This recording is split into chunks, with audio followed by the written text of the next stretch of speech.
Welcome to That 80s Show, and two huge pressures, Dori, I feel, right? Firstly, first show of the year, we got to go, what song are we starting the year with, right? It's big, it sets the tone for the 80s Show for the year, and what a awesome song you chose. Because the second pressure is sometimes I forget to talk. I'll go, oh, this is Karen playing music. Awesome. Who wants to hear from me? How you doing, Dori? I'm good, Paulo. I'm good. Happy 2023. Oh my God, I can't believe I'm saying those words. No. As the sage prophet Larry David said, there will be no Happy New Year after January the 7th, and it is very clearly past. Too bad. How dare you decry Larry David? I'm so sorry, Larry David. Paulo, I chose that song for a couple of reasons. Well, first of all, we are young Turks, so it's fitting. Second of all, do you know that it was Rod Stewart's birthday earlier this week? Oh, really? So, I'm going to ask you to guess. I'm going to ask you to guess how old he is. How old could Rod Stewart be? 79. Considering, you are so close, 78. But I tell you, when I saw that, I got a fright. I was like, what? How is Rod Stewart 78? And I didn't get a fright in the way you'd think that you would have thought, oh no, he's obviously thought he was older. No. In my mind, Rod Stewart is still in his 50s. I cannot get over the fact that he is 78 years old. Doesn't he do stuff like cut his hair upside down or some shit like that? I remember reading once.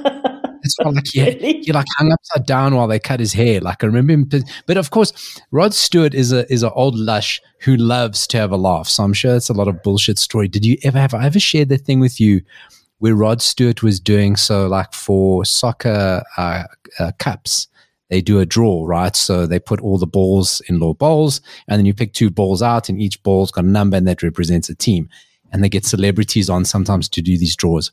And Rod Stewart was on once, but he was trashed. He was so drunk. Well, I mean, he's known to party up, and like enjoy himself, with substances, right? Isn't he known for that? And that's what keeps him young, That's what keeps him looking young. So happy birthday to Rod Stewart. Dori, 2023, do you know that we are closer to the 2080s than the 1980s? Really? How is that? No. How is that That's possible? That's a lie, Dori. That's a lie. And a great segue. That's a factoid. And it's a great segue into a new game that we'll be playing and introducing to That 80s Show this year. Sometimes for my sins and for my day job, I have to listen to radio. I have to do it. Right? It's my day job. It pays the bills, right? Because, listen, I know you guys think that we're sitting on this 80s empire, that we're just full of 5 rand notes, but we're not. We got to have day jobs.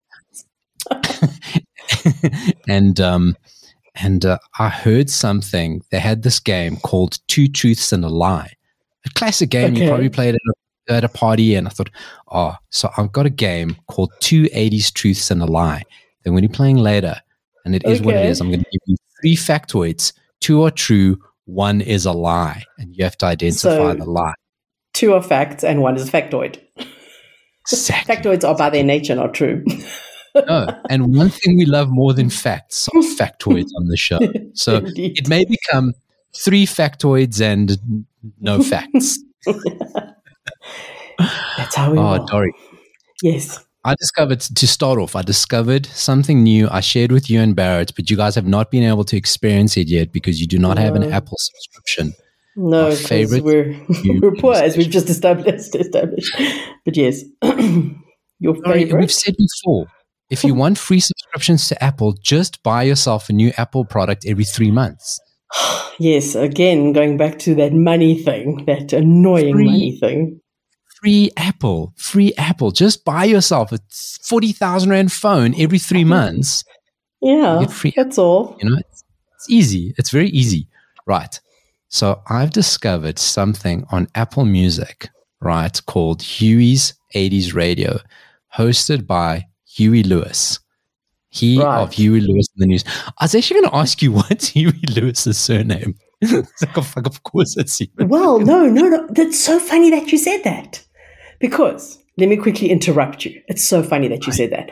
you told me about this thing, and I was like, oh, I don't have Apple, can't really listen. But then I was like, what if there's like highlights on Apple Podcasts? Let me just search for it and see. Maybe there's something. So I searched Huey Lewis on Apple Podcasts, well, on my podcast app. And no, the radio station does not exist on there. But I did find a podcast called Huey Lewis and the FAQs, which is hosted by, no, listen to this, it's unbelievable. It is hosted by a 23-year-old girl who is, when I say obsessed, Paulo, this girl puts us in the shade. She is obsessed with Huey Lewis at 23 years old. Okay. Right. Wait, let's just work it back. 23 years old, you're born in the 2000s. At that stage, I still think Huey Lewis's viral could be a way of reaching out to a long-lost father. Or she was raised right when she was a kid. Her parents played her old Huey Lewis stuff. I prefer my scandalous version. Your scandalous version is something. I've only listened to a little bit of the first episode. It's not an amazingly put to, like, it sounds like she's doing it in her kitchen. Anyway, the point is, I love her passion. And one of the first things, so this is episode 1. So she starts with the basic facts about who is Huey Lewis. And guess what? His real surname is Craig. Huey Craig. Cregg is his real name. Now it's ruined for me. What a shit surname. So Lewis is a stage name. I mean, I'd imagine, but I mean, listen, people's names are like, and you'll be surprised how many famous people like don't go by there, because you go, oh, geez, you've got a really cool name. No, I used to work with somebody at a radio station whose job it was to come up with people's radio names. That was part of his job.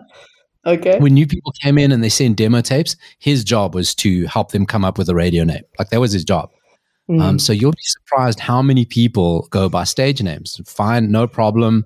I mean, my name is obviously just the perfect name, so it's obviously made up. But yes. Huey Craig. Fuck. Huey Craig is his real name. And the other thing I learned on what I've listened to so far is that he was very, very good at maths at school. He got a perfect score on his maths SAT at school. Well done, Huey Craig. Well done.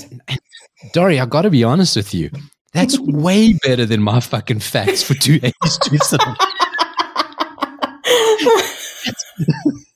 I don't think we can play now. But do tell me about his radio station. Okay, so he's got this radio station that he's put together on Apple, and it's packaged, it's pre-recorded, pre-packaged, but he hosts like a radio show. But listen to the themes, Dori. He's obviously stolen this from us, right? So in season 1, there is about 10 shows. Oh, there's just lots of shows, right? Themes are Huey Lewis highlights 80 songs that feature the saxophone. Huey, right? Huey spins a playlist full of 80s dance classics. Huey spotlights artists who never won a Grammy. Huey highlights the biggest duets, episode called It Takes Two.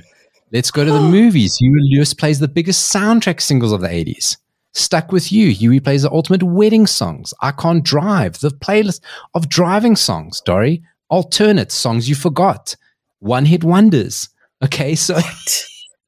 What? Huey Craig. Our lawyers are coming for you, Huey Craig. I'm telling you, the lawyers at Cliff Central are going to take on the lawyers of Apple, and we're going to take you down. No, but it is the best. If you can, you got to do. There's Madonna Day, and then there's a lot of interviews, right? So he basically has a top 10, and he'll intro the songs in between.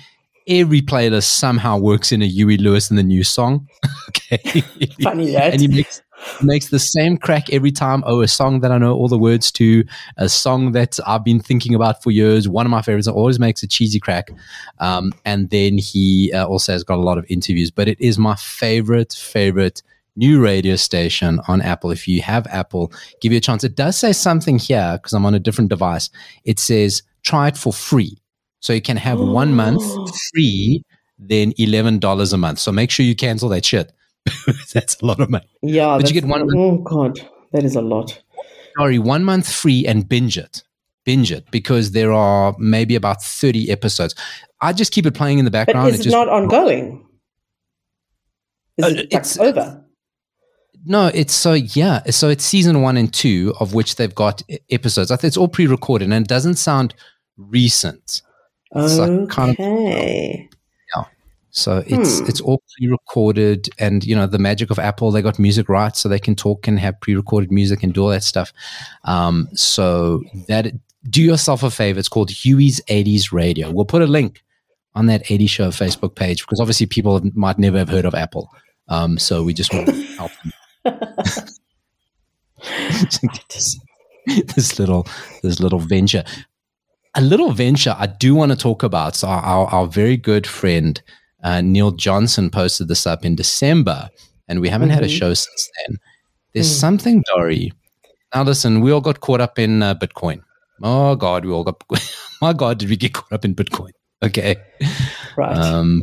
We got caught up in, and it forced me to sell my Garbage Pail Kids. I was like, okay, I'm going to sell all my Garbage Pail Kids to fund Bitcoins. And now I don't have Bitcoins, nor do I have Garbage Pail Kids. That sucks. So I'm on to the next Ponzi scheme. Of course. Yes. It's called Songvest. Okay. Now, I mean, you may think Songvest, that's awesome. I'd love to wear one. Okay. Keeps me cool. Wear it under a shirt. No. Songvest allows you to buy a portion of the rights of various songs. Purchase fractional shares of music royalties from your favorite hit songs and artists. So you buy a portion of the royalties. Okay, but what does that mean? Like, what can you do with it? Well, you get paid out. You earn your royalties quarterly. So you buy the royalties of a song. So in case you don't know. So you don't have rights to the song. You're just going to get money. You have a portion of the rights, and you get a portion of the royalties. Now, there's a whole bunch of there's publisher rights, there's artist rights, there's a whole bunch of shit. I haven't quite really gone into the detail of that because, wow, what up? Yes. But there's a couple of catches, right? So the first thing is, so anyway, you buy a portion of the royalty, and then quarterly you will get paid. So if that song got played, it's what happens when a song gets played, you have to pay the artist. You have to pay the publisher or the artist, and the artist down the food chain gets some money, right? Now, if you Taylor Swift, you get a lot of money, okay? But not everyone gets all the money. But some people have done songs from the 50s, and every time it gets played, they get a check, right? Now, the controversy, obviously, streaming platforms like Spotify, we all know the stories. They don't pay artists what they're worth and blah, blah, blah. We know that whole thing. So now if you think about it, if you own a portion of a portion of a portion of a portion of a portion, okay, you're not getting that much money. So that's kind of like the first thing.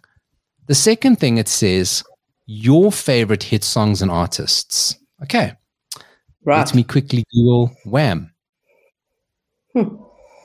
No Wham. There's no Wham. Okay, maybe no Wham. Let me Google George Michael. Is that because all the songs are owned by the George Michael estate? Dori, I have gone through this thing over and over again. Not one 80 song. not one 80 song. Well, clearly it's not for us. No, clearly not. Clearly not, because we could crook the system.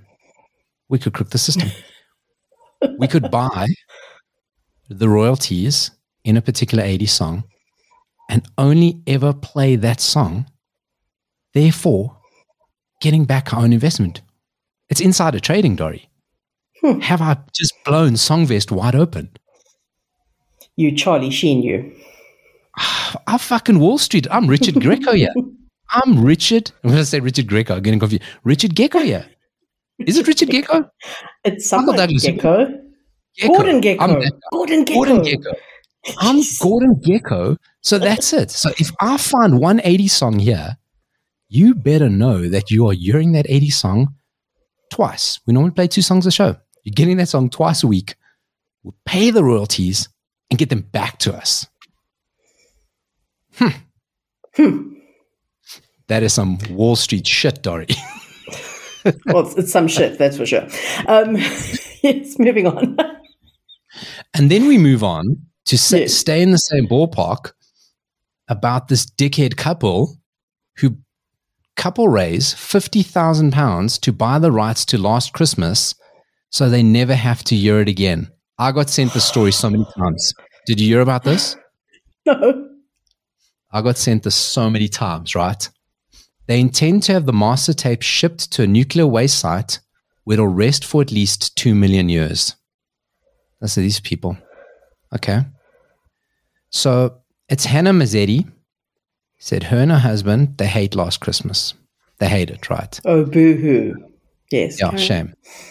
They used to work in a cafe, and obviously over Christmas, the boss just used to have a Christmas CD on and just played and played and played and played, and they hate it. They came to hate the song. So now they're saying, I mean, they're really over-exaggerating, say they'd play like for the 111th time a day. I mean, no, it's impossible. Just do the math. It's not happening. Stop lying. Hannah Mazzetti.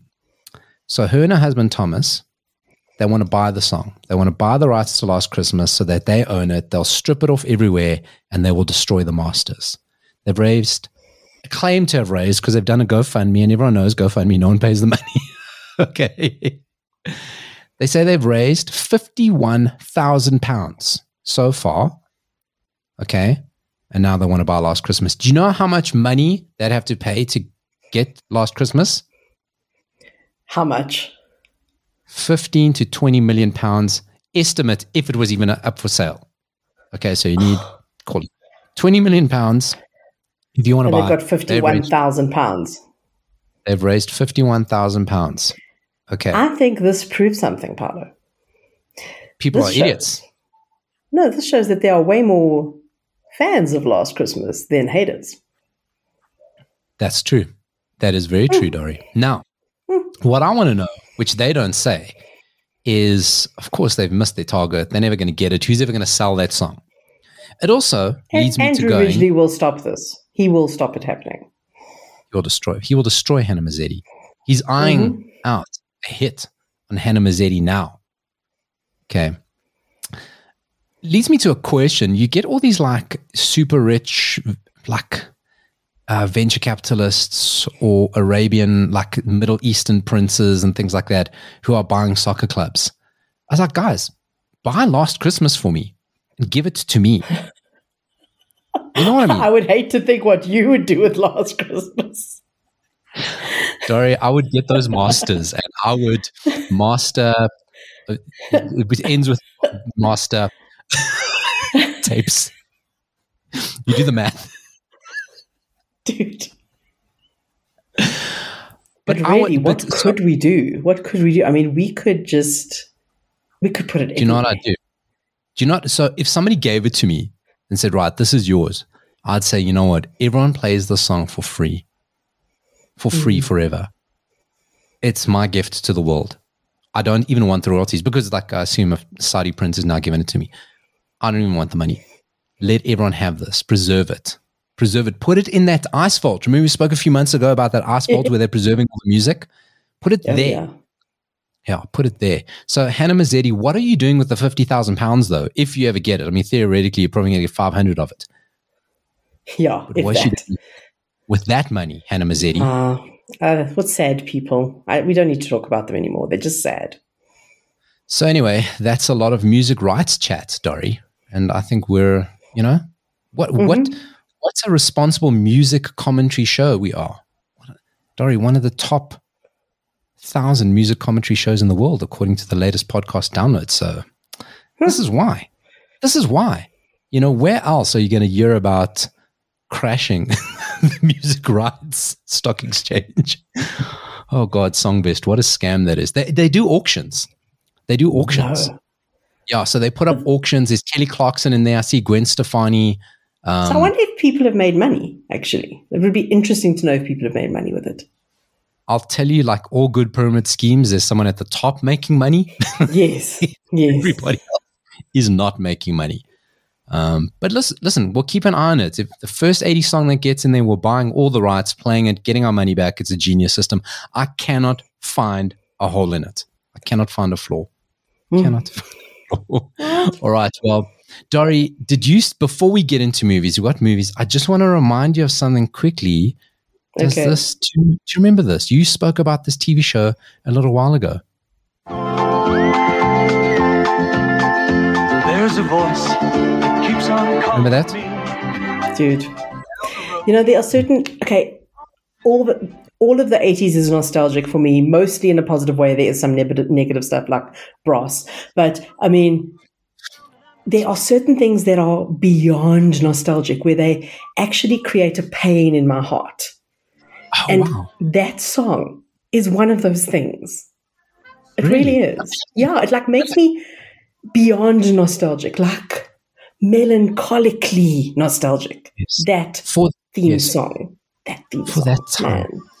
In case you don't remember that theme song, it is the theme song of a fantastic, ridiculously premised TV show called The Littlest. Was it Little Hobo or Littlest? The Littlest Hobo. Littlest Hobo. It was a little hoinky, a little dog, a German Shepherd. Not such a little dog, a German Shepherd, quite a big dog. A big dog. Yes. He traveled. He was just a traveling dog. He didn't have a home. And he just went from town to town. And what made me think of it is there's a podcast I listen to. He's one of the co-hosts on my favorite podcast called The Football Ramble, Jim Campbell. And he says, like you, Dori, I just caught myself being wistfully jealous of the world the littlest hobo was set in. You're struggling. A dog pops into town, solves all your problems and fucks off again. A much better world. It's true. That is the truest thing I've heard today. Hey, if all What's his name? Jim Campbell. He's my new hero. Oh, he's fantastic. He's fantastic. I mean, I'm going to find him and I'm going to follow him and I'm going to tell him I love him. At Jim Campbell TFR. That's who it is. At Jim Campbell TFR. And he's so right because, I mean, like, oh, God, driving around, potholes. Fuck, there's just so many potholes in my neighborhood. Oh, look, there's a dog. Oh, look, I don't have potholes anymore. Was he magic? Well, how did he solve people's problems? Because people would find him and then he would bring people together and then they would then. He generally brought people together and solved conflicts and stuff like that. Yeah. Fantastic. Did he? And everywhere he went, people gave him a name. Right? Maybe. Yeah, he didn't have a name, obviously. He didn't have a name. And I mean, if that show was made today, we wouldn't be able to call him Hobo because that's now un-PC. So he'd have to be the littlest problem-solving dog. It doesn't have the same ring to it. I like in Afrikaans, what was it called? Because it wasn't in South Africa. We've spoken about it before. You would have lived here, or you would have remembered. We had certain shows dubbed into Afrikaans. They definitely dubbed it. Misstart in Miami. Right. That's just crime in Miami. Crime in Miami. Right. And is there no Afrikaans word for vice? Maybe there's just no Afrikaans word for it. No, probably not. Probably didn't translate well. And like the littlest hobo, like what do you call it? Die klein boemelaar. Is that a hobo? I hope it is. I hope I didn't say anything offensive. I have no idea. I just, just go with die klein hoentjie. Die klein hoentjie. Die kleinste hoentjie. Die kleinste hoentjie. But he's not the smallest dog. He's a German Shepherd. They're big dogs. Oh, so then why'd they call him the littlest hobo? Because he's the littlest hobo, because most hobos were people. Oh, I've seen hobos as dogs. Yeah, that's true. So I suppose, again, not true. Not true. They lied to us. I'm telling you, Dori, for a show that I'm building up towards my new game, we sure are fucking making my facts look like shit. Anyway, so that is the show, Hoentjie Wat Bluff, that we are very wistful for. Dori, did you watch a lot of 80s movies during the holidays? I did not. I'll be honest, I did not. I wanted to. I had plans to, but I did not. I watched. Well, we started watching. I fell asleep. My daughter watched the Home Alones 1 and 2. Okay. Even though Home Alone 2 was more 90s. Terrible. Was it 2 years later? Same thing. No, not bad. Terrible. Home Alone 1. No, Home Alone 1. Good. I also watched 3 Men and a Baby. Again. I watched 3 Men and a Baby. And 3 Men and a Little. Steve Guttenberg obsession. It's a problem, eh? It is a problem. The intro of 3 Men and a Baby, okay?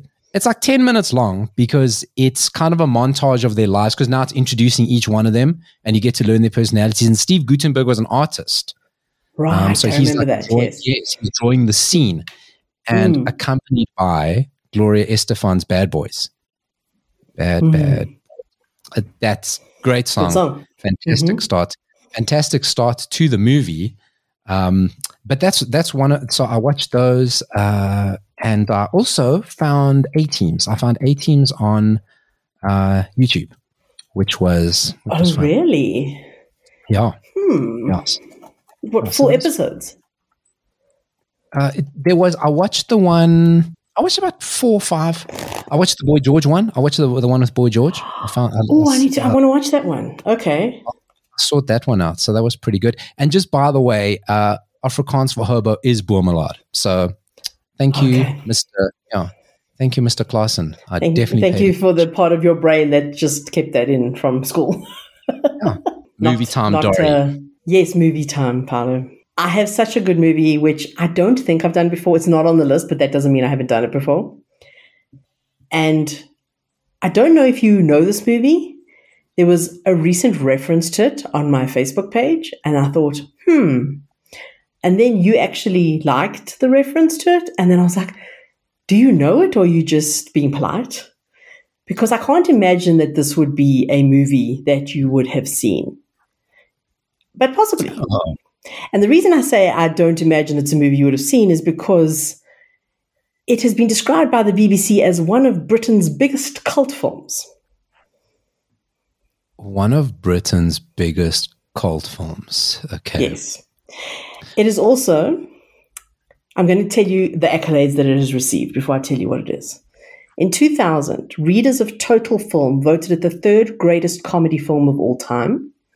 In 2011, Time Out London named it the 7th greatest comedy film of all time. In 1999, the British Film Institute voted it the 29th greatest British film of all time.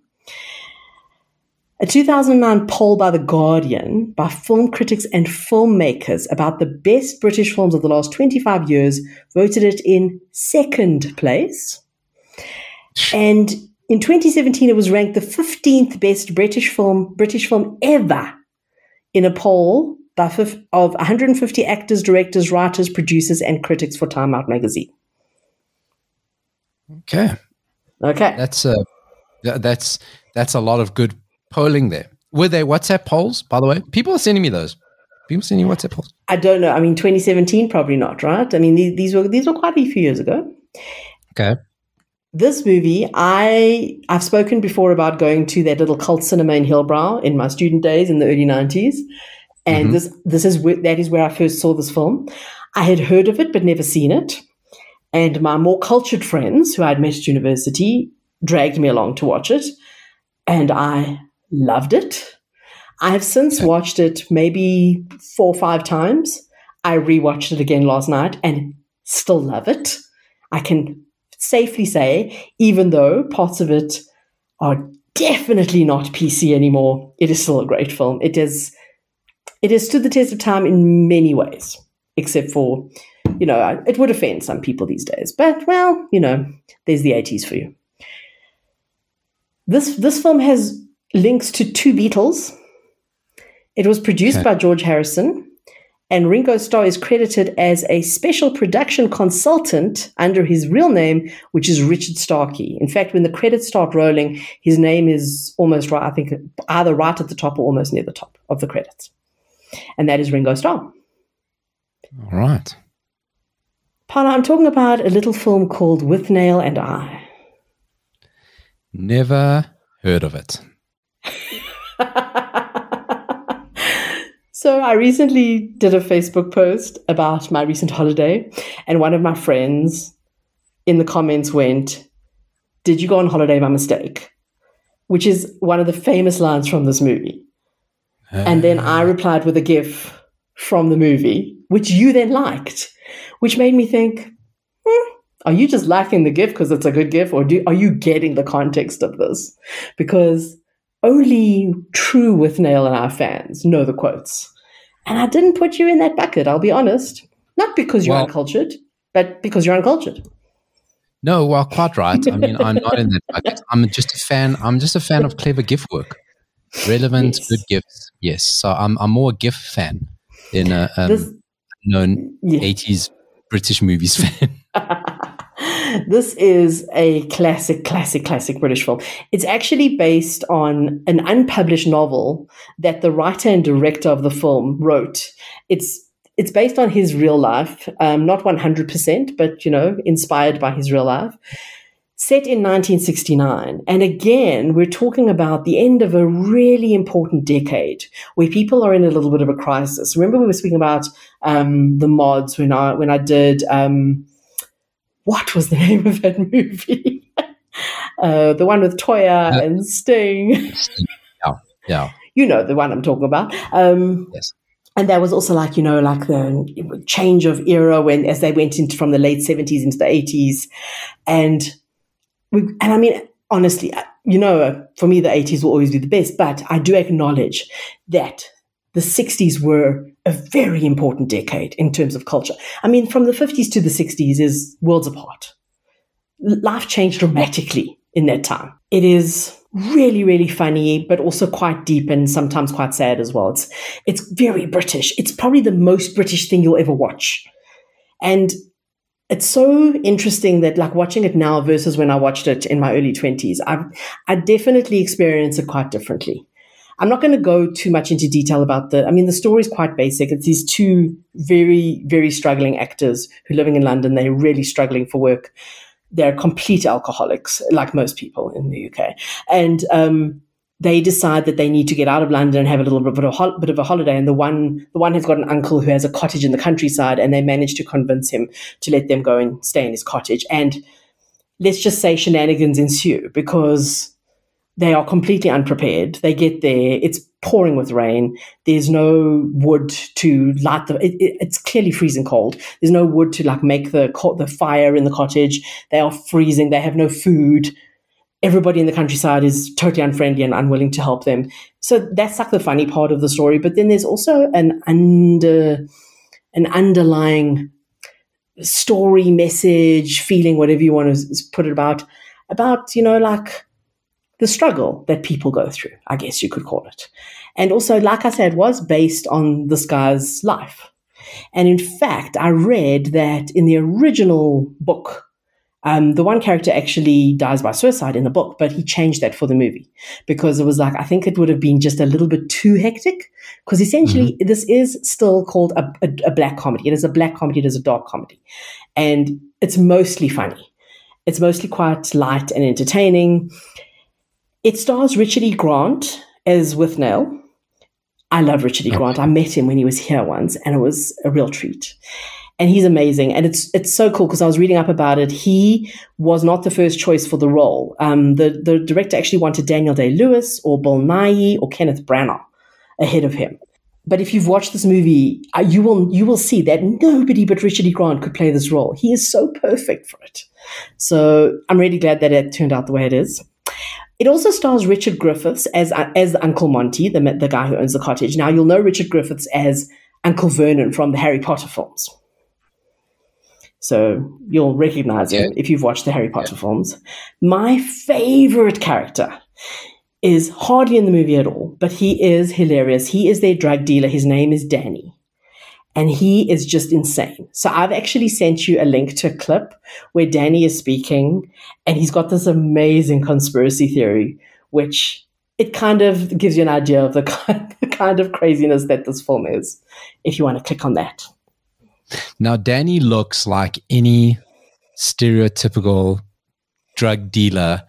You wouldn't call him, he doesn't look to me like a drug dealer. He just looks like the guy who can get you drugs. So he's not the nefarious, criminally connected drug dealer. He's just your guy who can get you stuff, and there's not the nastiness about it. You know what I mean? That's what Danny looks like to me. Oh yeah. So, he is for me the highlight of the film though. The scenes that he is in are the best scenes. All right, here we go. I don't advise a haircut, man. All hairdressers are in the employment of the government. Hair are your aerials. They pick up signals from the cosmos and transmit them directly into the brain. This is the reason bald-headed men are uptight. What absolute twaddle. It's true. As a bald-headed man, I am uptight. Do you feel like you're missing out on things? That makes a lot of sense. That makes a lot of sense. And Danny does not disappoint. We all know, guys. We all know Danny's. We all have Danny's. I spoke to a Danny just this past Monday. We all know a Danny. He's relatable. He is relatable. Anyway, it's just the entire movie is on YouTube, a very decent copy. That's where I watched it last night. It is. I recommend it. It's not everybody's taste. Some of the time you struggle to actually hear what they're saying because it's very British with thick British accents. But and also like we've spoken before about something with the sound editing, the sound dubbing, or something. They were not sounds in 80s movies just were shit. So it also has that added barrier. It does, but really, really worth watching. Paulo, I'd love you to watch it. In fact, so like I said, is there like a compilation of Danny's best bits? Because I think I could really get into. I'm sure there is, actually. I think on YouTube there is. I'm sure, because he is the most popular. You'll find that. If you like that, then maybe give the movie a try. There is also, like I say, the movie is very much about being drunk and drinking a lot. It's very like alcohol infused, and there's actually a drinking game that is associated with the movie where you're supposed to try and keep up drink for drink with each alcoholic substance that Withnail consumes over the course of the film. Now, in the film, he's doing it over the course of a few days. You're supposed to do it over the course of less than 2 hours. I think you'll die if you do it. I'm just warning you, because let me tell you what he drinks. I've got the list. He drinks roughly 9.5 glasses of red wine, 1/2 imperial pint, which is 280 mils of cider, 1 shot of lighter fluid, which is another part of the story. They say here vinegar or overproof rum are common substitutes for that. You don't have to drink lighter fluid. 2.5 measures of gin, 6 glasses of sherry, 13 drams of Scotch whiskey, and 1/2 a pint of ale. Now, I think if you drank that in less than 2 hours, you'd die. But that's probably. I don't know. Probably. I'm trying to think back to my student days, and did we ever? And no, I think that even that was a little bit rough for us. Light fluid or zero proof rum, straw rum. That's a mess. You will definitely be believing in conspiracy theories after that. Like once you will never be sober again after that. But once you start like functioning, and do people play this game like legit? They're passing out. You're passing out. Who knows? Who knows if people actually play it? There's one last thing I want to tell you about the movie. There's a very minor character who's very memorable though. His name in the movie is Presuming Ed, and he is played by a Ghanaian actor named Eddie Tego.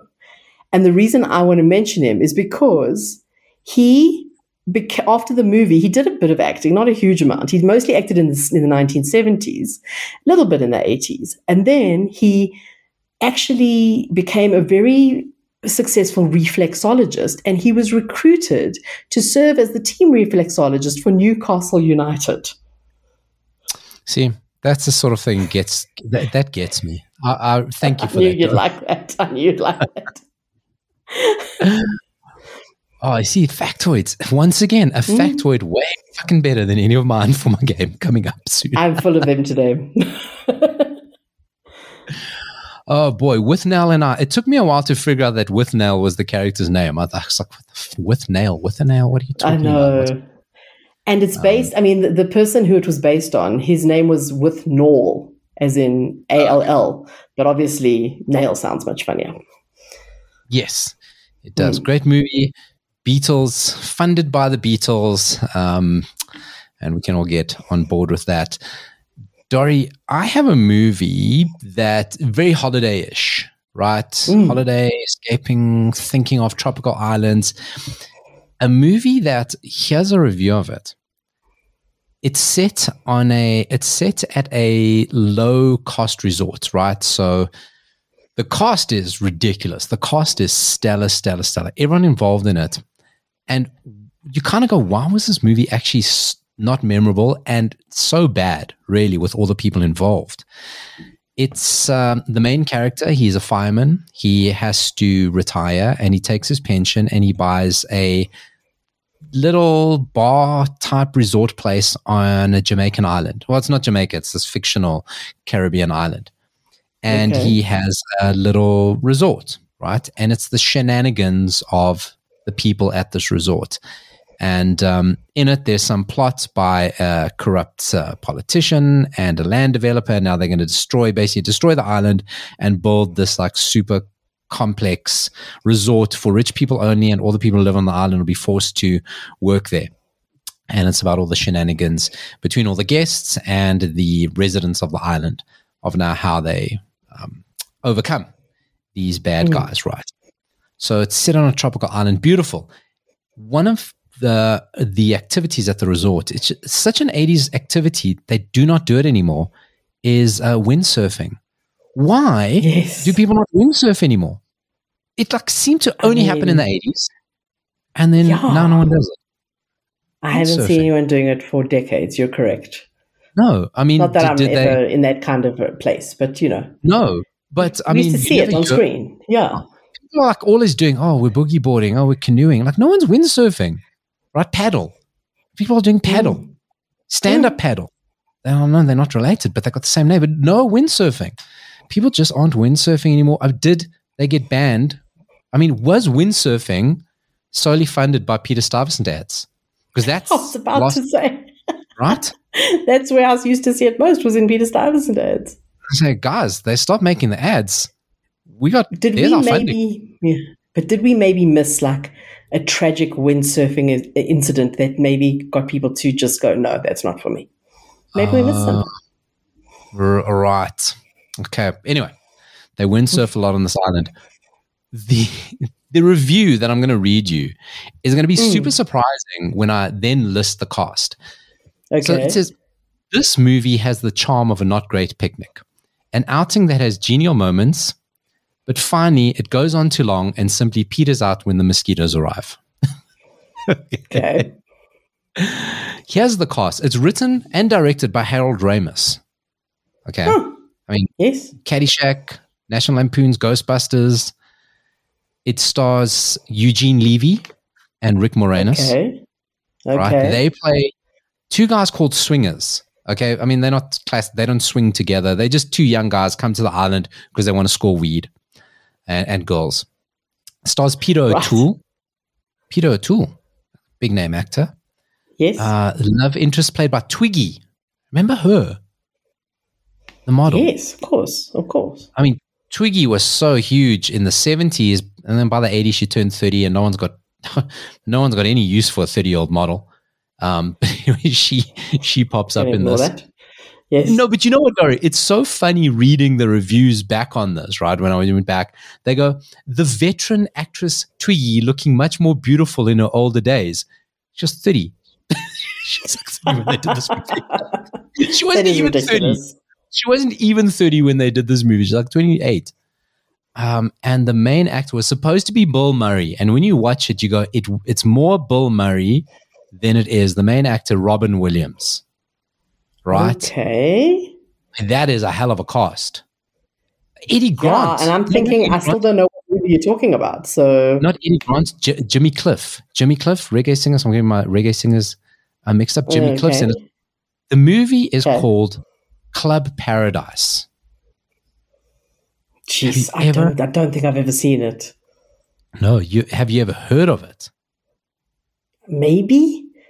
I'd have to see the poster, then maybe it'll ring a bell. So, Dori, what I've just dropped you now, the best part about this movie is that it gives you a chance to see Robin Williams in his, Robin Williams is manic. He's a very hairy man. He's a firefighter who's now taken in the island life, which also includes little red speedos, Dori. And you get a chance to see Robin Williams, the very hairy Robin Williams, in a little red speedo. I don't know if you're able to see the picture I've just added. You may want to hit refresh. No, I see it. I see it. Next to the gorgeous Twiggy is Robin Williams in a little red budgie smuggler. I mean, doing Baywatch before Baywatch was a thing. If there is ever a reason to watch this movie, it's just fast forward to this. This happens about halfway through the movie where we see Robin Williams in his little red speedo. And that is the reason to watch this movie. It's something I would not have, if you'd shown me that photo before, I still wouldn't have guessed the movie. No. It's like I say, it's so weird that such like great comedians in it, and nobody ever talks about this movie. It was just like this kind of weird, forgotten about 80s movie. It wasn't one of those that like even released at the time of bigger stuff. It was just meh. And it is like that review says. It's like, it's there, it's friendly, it's fine. It goes on too long, and then you kind of like forget about it.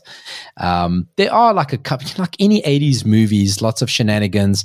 Eugene Levy and their Rick Moranis character, their quest to get weed is quite funny. And then they end up getting the drug lord's weed, and that ends up in the room. And that's like a whole subplot. There's a lot of like 80s scenes that must have been funny in the 80s, right? And not just because they're culturally inappropriate, just because our sense of humor was different then. There's one very funny scene that now I don't know if this is culturally inappropriate, but the kitchen staff at the resort, the one lady will not, not Jamaican, called Jamaican in quotation marks. She doesn't allow anyone with long hair to work in the restaurant in the kitchen because she doesn't want any hair falling in the food. So there's one Rastafarian guy comes and he's got long dreadlocks like down to his waist. And she's like, no, he can't work here. Like, I know it's our culture, but I don't want his hair in here. So Robin Williams says, okay, I'll solve the problem for you. And it is a truly laugh out loud moment when he walks the guy back in and he's got the world's tallest chef hat with all his dreadlocks under the chef hat. Sounds funny. It is funny. It's the one laugh out loud moment, but it's that sort of stuff. Even Robin Williams, he's so restrained because he's got to play the laid back Bill Murray type guy, where he's more manic than that, and you see him a little bit restrained. And I think it probably would have been a better movie with Bill Murray and his kind of like chilled style, because Robin Williams, you just don't believe it, that he's chilled and laid back and that. So that's kind of why it doesn't work. So where do we watch this movie if we decide we want to? It is on a lot of the streaming platforms, kind of like in the discount bin, like $9 or R9. So it's very cheap. You'll find on most streaming platforms. My recommendation is don't. I just want to tell you about it. It's a movie called Club Paradise. I'm so glad you did, because, I've just looked at the movie poster and it vaguely maybe rings a bell. I might have seen it in a video shop in my youth, but you definitely haven't watched it. Definitely not. You definitely have seen this in the video shop. But anyway, the highlight of it is Robin Williams and his little speedo. So let's get into it. My new game. We haven't left much time for it, but we're going to play it quickly. A quick round. 2 80s truths and a lie. Okay? Right. So I'm going to give you I'm going to make 3 statements, give you 3 stories. 2 are true about the 80s, 1 is a lie. So the first one is, Drew Barrymore and Cameron Diaz wanted to remake a John Hughes movie. So let me rather tell you the movie. They wanted to remake Planes, Trains, and Automobiles. Right? That's statement number 1. Bronson Pinchot, Balki Bartokomous, auditioned to be the voice of Alf, but he got the part of Balki Bartokomous in Perfect Strangers at the same time and had to give it up. So not only did he audition, he got it. Okay. And then Iggy Pop almost joined AC/DC in the 80s when the lead member or one of the lead members died. Those are 2 80s truths. 2 of those are true and 1 is a lie. Which one do you think is a lie? The first one sounds like the most likely lie, honestly. The John Hughes one. Drew Barrymore and Cameron Diaz wanting to remake Planes, Trains, and Automobiles, the Steve Martin and John Candy movie. But then maybe the Iggy Pop one. I think the middle one is true. Okay. So which one do you think is a lie then? Or I'm completely wrong and the bulky one is the lie. Wow, this is hard. I have no idea. They could all be true or they could all be a lie. Ah, yes. Should I just do a lucky guess? Do a lucky guess. I'm going to do a lucky guess. I'm going to say that... Okay, I'm changing my mind completely. The bulky one's a lie.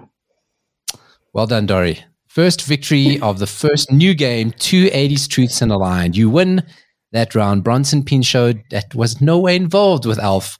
I just made that up. Okay. So on second thought, I thought that was more unlikely. But I can't believe that Drew Barrymore and Cameron Diaz wanted to do that and then they didn't. It actually probably would have been not great. Yeah, there was a stage. Yeah, there was a stage where everything those two touched turned to gold, and then like they stopped doing stuff. So I'm super glad they didn't do that. And then yes, Iggy Pop almost joined AC/DC in the 80s. They asked him, they approached him, they did talk about it, but he just came to a conclusion and said, you know what, the type of stuff AC/DC do is just not me. No, it's not the same style at all. So that would have been weird. Not at all. So that is it. And Bronson Pinchot in no way involved in being Alf, but I just thought that was fun because you know why I thought of that? What does Bronson Pinchot's real voice sound like? That is a good question. Although I think I have seen an interview with him. He's got an American accent, right? He would, right? But you're always thinking of Alki, or he's the character that he played in Beverly Hills Cop. I was like, oh, what does his normal voice sound like? Yeah. Huh, we're going to have to YouTube that shit. We could. So anyway, this has been that 80s show. Lots of stuff today, talking about songs rights. Dori and I, are we going to invest in a song? We're talking about people trying to raise money to take Wham out of the world's ecosystem of music with Nail and I, Club Paradise, so many things. All of the things that you heard today you can find on That 80s Show SA Facebook page. First show of the year. Dori, we're going to play out with Jenifer Rush, and you said you had something to say. Well, I mean, like I was saying earlier, there's certain songs that, like, you know, strike me in the heart. And it was so bizarre when I thought of this song because it just kind of came to me. And I was like, oh my goodness, I had such a vivid nostalgic memory of dancing around my bedroom when it was playing on the radio. And then I went and watched the music video. And I was like, I had an outfit almost identical to what she's wearing in the music video. And I was like, did I get that? Because I saw the music video on Pop Shop and was slightly obsessed with her. Or was it a coincidence? It's just so funny. And her hair was so 80s in the video. And then I remembered meeting her not so long ago, and she was the kookiest person I've met. And I just have warm feelings about Jenifer Rush. So I'm glad we're playing the song. Ironically, a song called Ring of Ice brings up warm feelings.